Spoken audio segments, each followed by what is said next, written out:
Good afternoon, everybody. On this Monday, October 6, 2025, I got all of your stories for your rush hour ride home. Yes, that's right. It's October 6, or as I like to know it, my son's 17-month birthday. Time flies when you're having fun and when you don't sleep that much. All right, we got so many stories to get into. This Mark Sanchez story.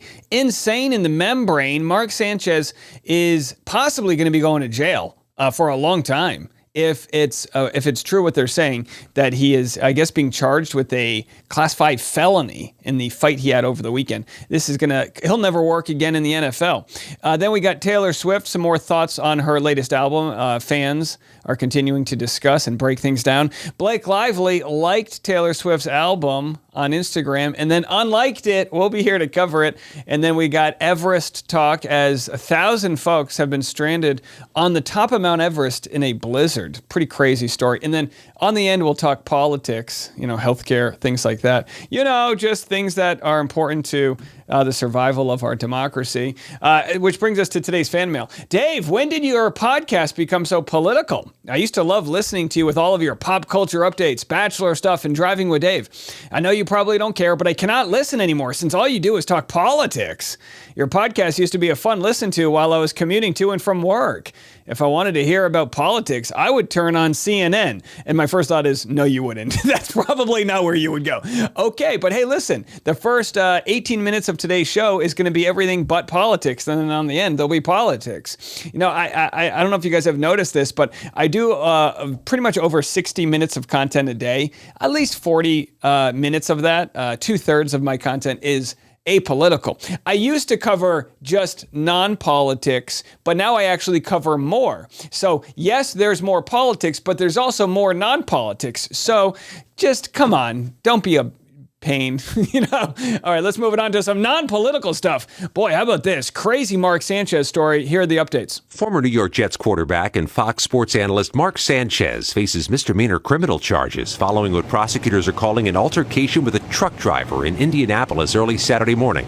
According to an affidavit obtained by CBS News, the 69-year-old driver, identified only as PT, told police while he was at a loading dock working, he was approached by Sanchez, who tried to stop what he was doing.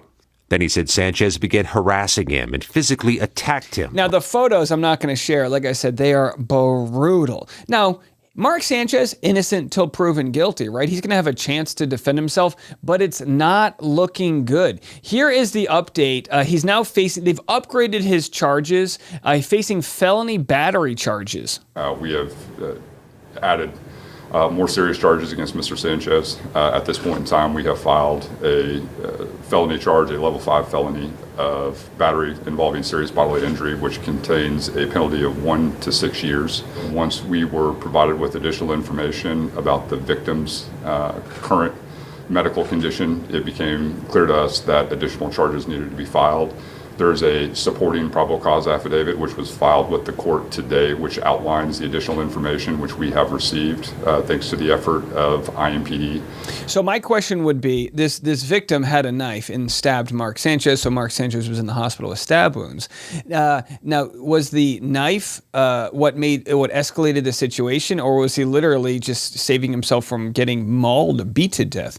Either way, it's a terrible story. My first thought, though, was I wonder if this is CTE related. I mean, how could somebody like Mark Sanchez, he's got a multi-million-dollar job, net worth $40 million. Sunday, he's there in Indianapolis to call the Colts game. And again, probably never going to work again.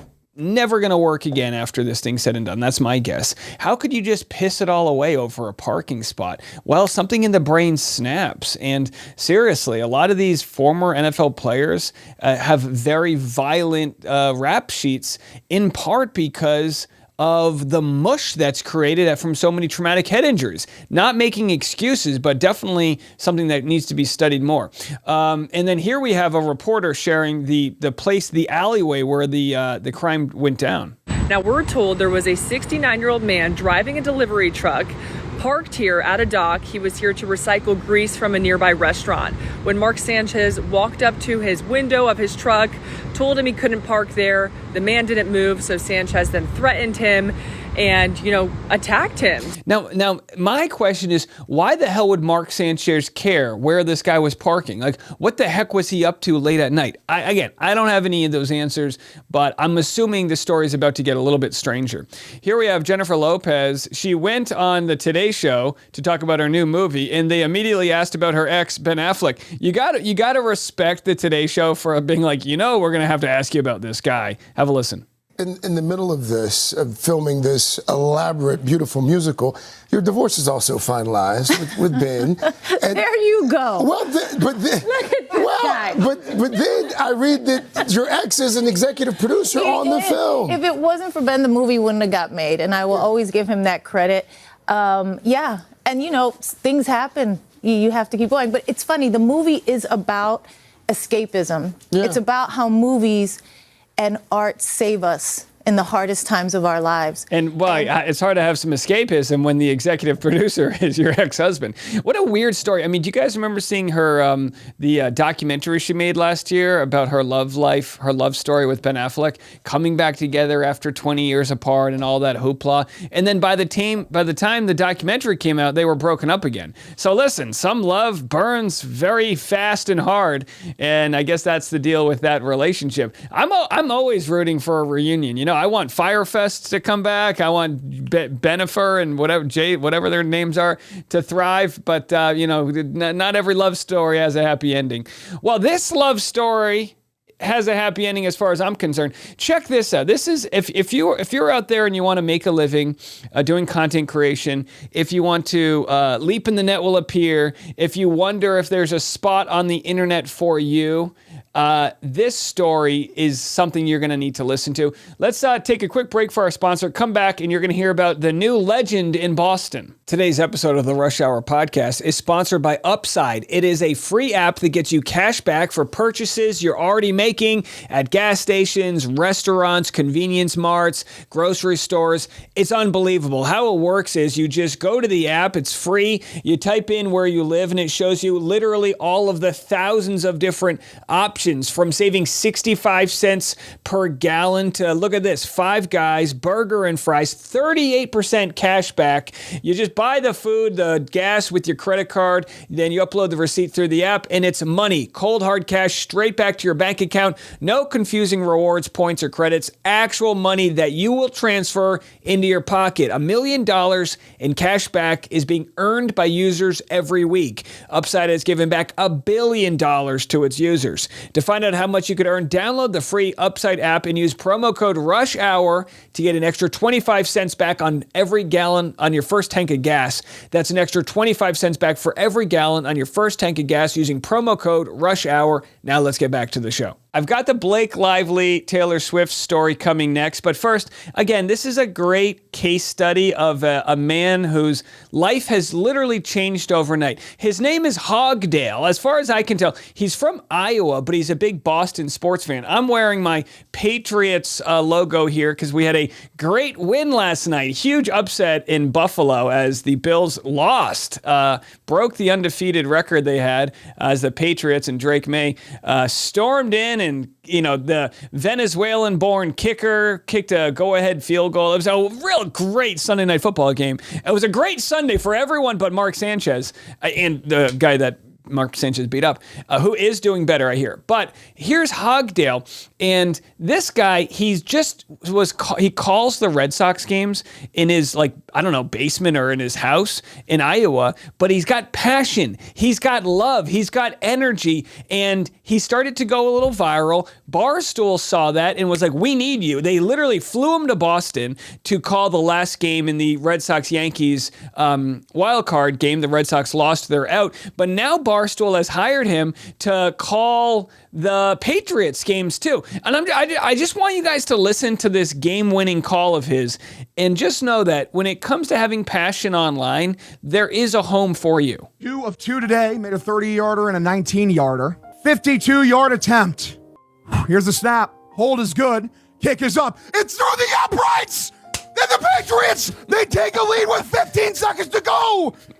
No timeouts for the Bills. It's a 23-20 ball game. You can't manufacture it, folks. That's love. That's energy. And by the way, apply that to whatever it is you enjoy in life. Pursue it. I mean, there's literally a guy on TikTok who makes a living because he's a train enthusiast, right? He watches the trains come in and he loses his mind. So I'm just here to tell you, 2026 is around the corner. You might think that you've missed the boat on making money online. I actually shared with my Patreon people today how much we made over the weekend. There's money to be made out there if you just share what you do and love it. And it also opens up doors. Now he's a contract commentator for Barstool, this literal no-name guy named Hogdale. Get a documentary about him. This is inspiring to see, folks. He's not there because he's stopping traffic with his good look. No offense, but he's not some Sports Illustrated model who went viral from it. But no, he's just a dude with passion out there, and everyone's rallying around him. So we're happy to have you in the Boston community, Hogdale.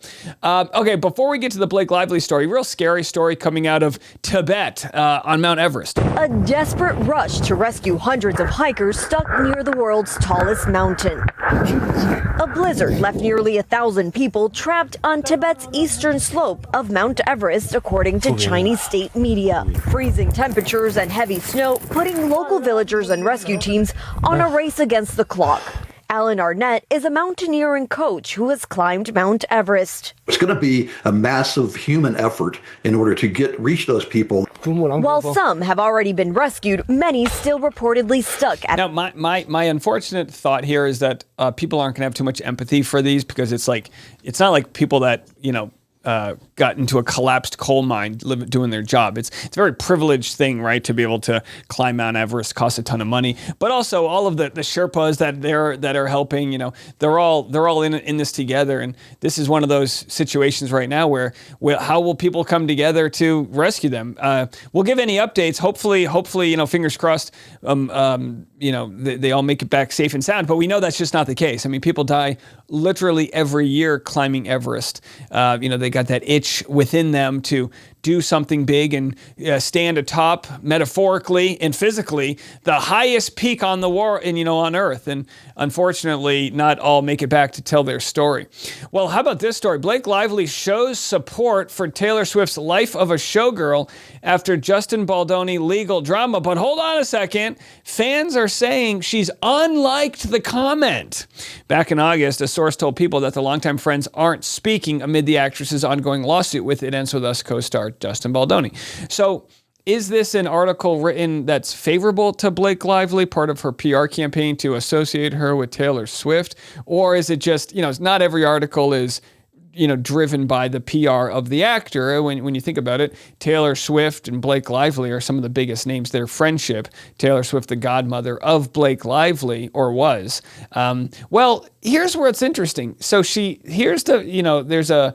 is the album release that Taylor Swift made, the carousel of photos. And by the way, I don't know if it's this one of these photos has the jewelry that we shared this morning that Blake Lively and Taylor Swift, they were both sharing a custom piece. Whether or not they knew that they were sharing it, or it was a stylist getting it on, getting it on the biggest pop star in the world, who knows? But either way, Taylor posts this and we get a like by Blake Lively. But when you look now, Blake does not like it. So no users found, which means Blake Lively has unliked it. Now, what's the purpose of this? Is this even worth us talking about? Well, I'm just here to tell you, at least it's not politics, right? We're trying our best.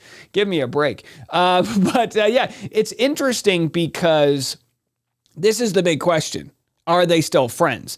And if they are, I think a lot of people would be surprised based on how they feel Blake Lively treated Justin Baldoni. But, life is complicated. They have a history. Could it be that could it be that Taylor Swift needed time to get over that Blake Lively sort of used her as one of her, Khaleesi's dragons? You have to remember, not only is it alleged that Blake Lively tried to extort Taylor Swift by saying, hey, I could really use your support. I'll release these messages if you don't, whatever. Not only did that happen, but then we know for sure that Baldoni was receiving veiled threats by Blake Lively about her connections to Taylor Swift. So if you're Taylor Swift, you're moving on, you're happy with your boyfriend and his redwood-sized meat, this happens. You get dickmatized, I think is what they call it. And sometimes you don't need your friends anymore. Now, good friends last, but we all know there's friends out there that they were there for your single days and they just don't line up with your values. So we don't know, but you can only go so long without connecting them together. Like for instance, when Taylor Swift gets married, which I think will be next June in Newport, Rhode Island, I believe, according to my sources. Maybe I'm the ring bearer, who knows? But when Taylor Swift gets married, will Blake Lively be there? I mean, that'll be the tell-all, right? You can avoid seeing each other in public in other ways, but if she doesn't go to the wedding, then we'll know for sure the relationship is over. All right, well, coming up next, I'm going to give you guys. Before we get into politics, here's our final Taylor Swift story. Let's do this. I'll play this, clip. Not everybody is happy about Taylor Swift's album, specifically the song called Wood, which is a song about her man's pecker. Taylor Swift repeatedly talking about the size of her fiance's wood is like her telling a joke, no one laughs, and then she says it again, thinking no one heard her the first time, and still no one laughs. I disagree. I like that Taylor Swift is talking about her man's member. I think, I'm as a New England Patriots fan, I've got a little support for the Kansas City Chiefs right now. You know what I mean? It's like, go get it, my guy. Not only are you a star tight end, but you're pulling down the hottest pop star in the world. And now she's singing about your hoo-ha? This is fantastic. Now, if the roles were reversed and he was a pop star, would he be singing about her vajiji? I would hope not. But again, what's the geez, dare I ask, what's the female equivalent of the redwood tree? I don't know. Either way, we're here for the national parks. I know the government shut down, but protect your wood in all of its forms. Plant a tree and enjoy that. Don't get a splinter. I don't know what to say. Yeah, seriously, bring some sandpaper there. Yeah, how crazy is that? Yeah, with Taylor, when I get an HJ, we call it this sanding. All right, so wood jokes, folks. Okay, splitting hairs. Let's move it on. Coming up next, we're going to share the government shutdown. Lots to get into in politics. We'll have all these stories next.